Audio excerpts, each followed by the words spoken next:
La cyberpédophilie. Déviance mentale nommée paraphilie découlant de la pédophilie. La seule différence, la plateforme d'exploitation. L'écran derrière lequel l'homme se cache remplace le dialogue face à face. Plus de possibilités de rencontres, plus d'espace sans surveillance, plus de victimes. Des enfants pris au piège par l'Internet, faute de conscientisation du danger. Attention vos enfants, ce pourrait être le vôtre. La pédophilie est l'attirance sexuelle d'un adulte envers un enfant, fille ou garçon, par un adulte. La pédophilie, c'est une paraphilie. C'est le nouveau mot qui est employé à la place de déviance sexuelle. Puis ça implique que c'est plusieurs caractéristiques qui sont propres à une personne qui fait qu'un psychiatre peut déclarer que la personne est atteinte d'une paraphilie. Donc, quelqu'un qui a une grosse détresse psychologique, que cette détresse-là, ça affecte qu'est-ce qui est son environnement social, personnel, professionnel, etc. La pédophilie, c'est une attirance sexuelle puis imaginaire avec les fantasmes envers les enfants. La cyberpédophilie diffère seulement par la plateforme de communication utilisée. L'Internet remplace alors les contacts humains. Avant, pour approcher des victimes, les prédateurs devaient faire le tour, tourner autour des écoles. C'est plus compliqué. Maintenant, ils sont sur Internet. Et en plus, Internet leur donne l'illusion qu'ils sont encore jeunes. Ils pensent dans leur tête qu'ils ont encore 13, 14, 15 ans, alors qu'ils en ont 30 ans, mais sûr. Maintenant, Internet permet d'avoir un contact avec l'enfant et le pédophile peut garder son anonymat derrière un écran d'ordinateur. Donc, c'est beaucoup plus facile et c'est aussi dans ce cas-là le crime qui est le plus en augmentation, l'utilisation d'Internet pour entrer en contact avec des enfants. Bien que conscients de leurs différences, les pédophiles ne sont pas totalement conscients du mal qu'ils font au moment de commettre un acte de pédophilie, principalement lorsque celui-ci a lieu par le biais d'un écran d'ordinateur. Un pédophile, souvent, en place de faire des actes de prédation dans la rue, ça va être plus simple sur Internet.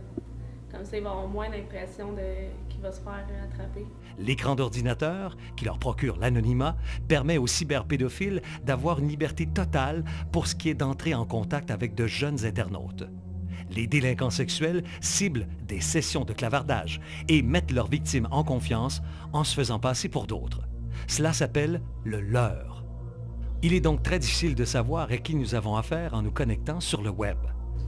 Souvent, il y a des chat rooms, des salles de conversation.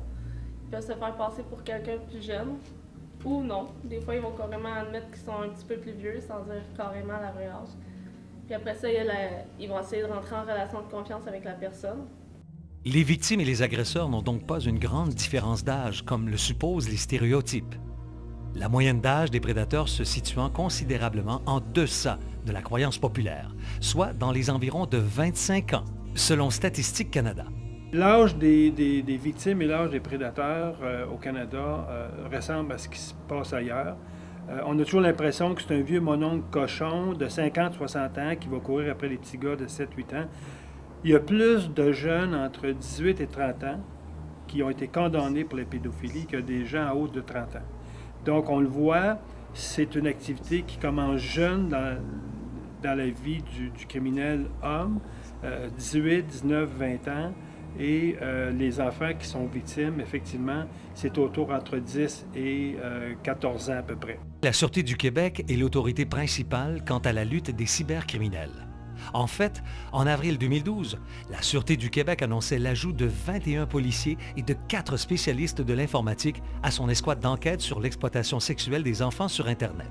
Si les policiers ont créé cette unité-là, c'est d'abord parce que les journalistes, par leur travail de journalisme d'enquête, ont mis au jour un problème social important qui a choqué beaucoup de gens, qui a provoqué des réactions et puis qui a forcé la main, dans le fond, aux politiciers et aux policiers de faire quelque chose.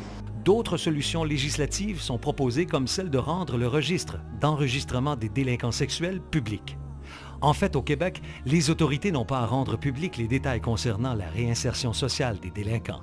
Il est donc impossible pour le citoyen québécois de savoir qui sont les pédophiles remis en liberté où ils iront s'établir.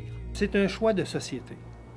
C'est évident que si le registre canadien serait accessible comme les Américains ont rendu leur registre, oui, il peut y avoir des événements, il peut arriver des événements, je dirais, où des citoyens pourraient, un exemple, avoir une altercation avec le pédophile en question si on connaît son adresse ou son numéro de téléphone. Le registre reste un sujet controversé qui amène différents points de vue, car l'affichage public du registre pourrait nuire à la réinsertion sociale du pédophile. Quelqu'un qui a vraiment réussi ses thérapies, ben, il va dans une communauté pour partir à neuf, puis ça ne lui donne jamais la chance de s'en sortir. Aux États-Unis, la description physique et le lieu de résidence du prédateur sont révélés afin de mieux prévenir les parents. Le Canada n'arrivera pas jusque-là. Par contre, de rendre l'information publique lorsque le criminel est libéré et considéré dangereux, ici, c'est savoir qu'est-ce qu'on protège. Est-ce qu'on protège le pédophile qui est dangereux, qui n'a pas fait d'efforts en prison pour se corriger, qui ne veut pas se corriger, ou si on protège les enfants? Dans la société, il faut que les victimes et leurs proches aient le sentiment que la société leur rend justice quand ils sont victimes. Si les sentences sont pas assez importantes et font en sorte que les victimes ont l'impression que la société ne leur rend pas justice, un jour, ils vont vouloir se rendre justice eux-mêmes. Et ça, c'est le début de l'anarchie, puis on ne veut pas ça non plus. Un pédophile, lorsqu'il est libéré dans l'anonymat, ses chances de récidive sont 2 fois plus élevées parce qu'il a l'impression que personne ne le connaît. On va dire, il y a un des prédateurs qu'on a fait dans la première émission qui pleurait et tout. Puis quand on a refait un autre personnage, il rechattait encore avec la jeune fille de 15 ans. Il était encore en train de le faire. Les moyens de contrôle, je dirais, le pays qui est le plus avancé là-dedans, c'est les États-Unis, en Californie. En Californie, lorsque vous avez commis 3 crimes à caractère sexuel, la sortie de prison, vous aurez à choisir un des 3 moyens de contrôle. Soit le bracelet électronique, soit la castration physique, ou soit la castration chimique. Malgré la grandeur de ce fléau qu'est la cyberpédophilie, il est tout de même possible d'agir au moyen de la sensibilisation et de la prévention auprès des enfants. Il ne faut pas prendre pour acquis que vos enfants ne sont pas menacés.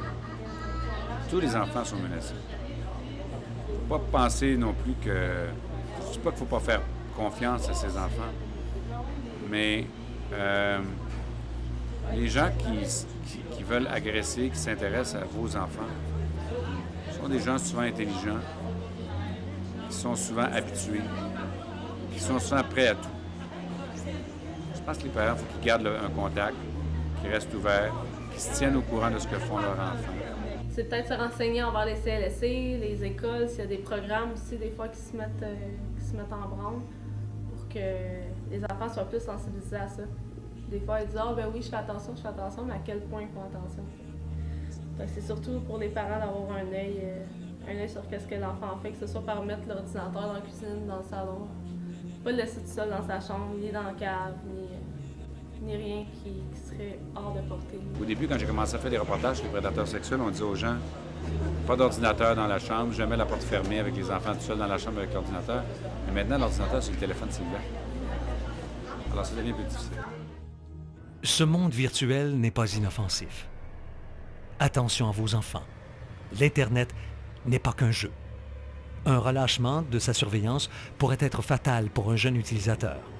Attention à vos enfants, même s'ils sont des vôtres.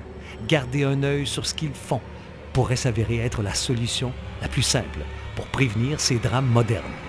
Attention à vos enfants. Les cyberprédateurs pourraient être des vôtres.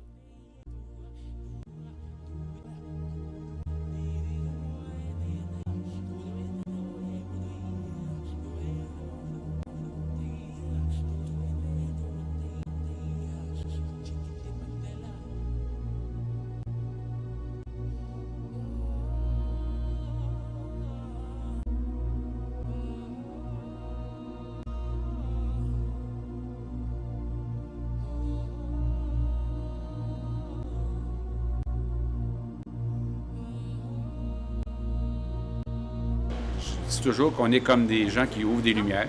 À partir du moment où on ouvre la lumière, si on se rend compte, si les gens qui sont dans la pièce, les citoyens, se rendent compte qu'il y a des souris ou qu'il y a des coquerelles, là, ils peuvent choisir de refermer la lumière puis de vivre avec les souris et les coquerelles, ou ils peuvent décider de faire venir l'exterminateur. C'est pas moi l'exterminateur. Moi, j'ouvre la lumière.